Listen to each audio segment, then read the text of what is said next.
তারপর আপনারা ঠিক করবেন প্রতিনিধিরা যাবেন সবাইকে নিয়ে তো আমরা আসিও নি ওই জন্য আগের দিনের মতো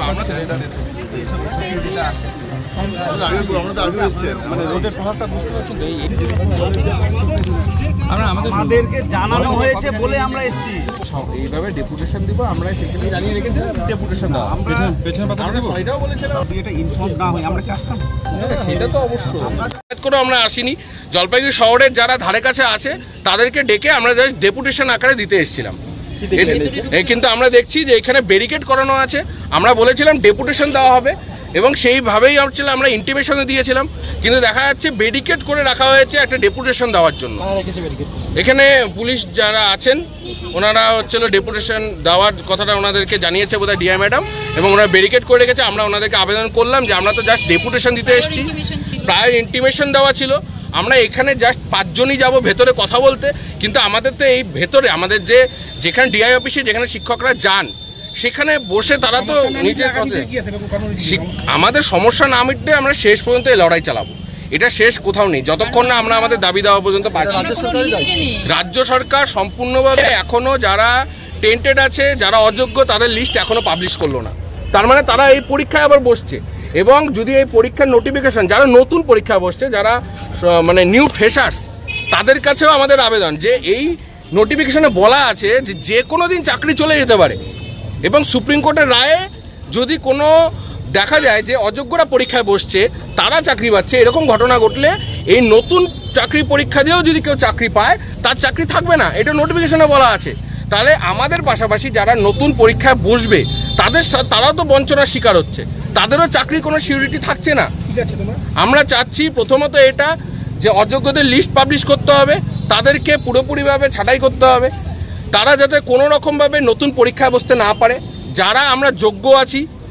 যোগ্য 15,000 শিক্ষক শিক্ষিকা 15,000 অধিক তাদের সার্টিফাইড লিস্ট দিতে হবে এবং সুপ্রিম কোর্টে সেটা জমা দিয়ে রিভিউতে আমাদের বাঁচিয়ে আনতে হবে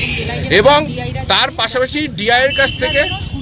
হ্যাঁ এবং টেন্টেডরা যাতে স্কুল যেতে না পারে তারা অযোগ্যরা এখনও স্কুল যাচ্ছে কেন যাচ্ছে তারা সেখানে দায়িত্ব তো ডিআইকে নিতে হবে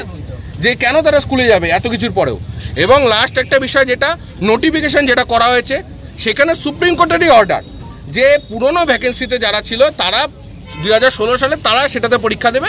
নতুনদের জন্য আলাদা নোটিফিকেশন হতেই পারে কিন্তু নতুনদেরকে এখানে যে জড়িয়ে দেওয়া হচ্ছে কেস ম্যাটারে কিন্তু নতুনরা জড়িয়ে যাচ্ছে তার ফলে কি হবে যে কোনো দিন এই কেসের যদি কোনো রায় আসে বা কোনো দেখা যায় যে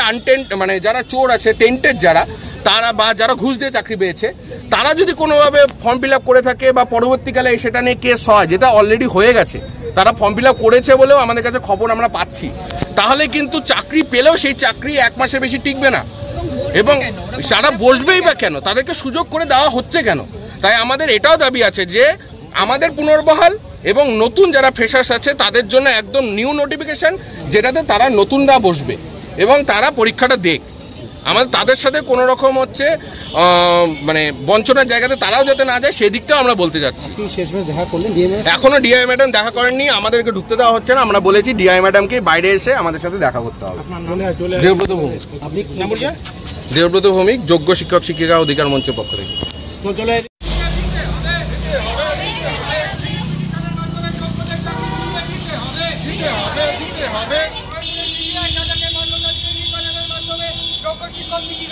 সম্মানে পুনর্বহাল করতে হবে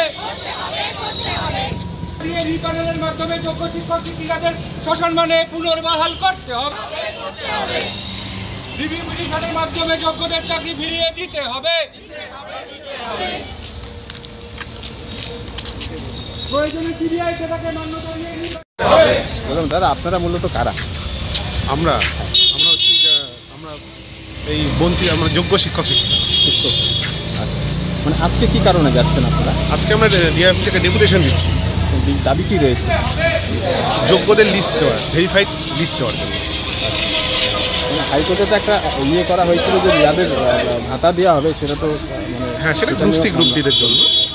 এটা আমরা শিক্ষক শিক্ষিকা, নবম দশম এবং একাদশ দ্বাদশ শিক্ষক শিক্ষিকা, যোগ্য শিক্ষক শিক্ষিকা।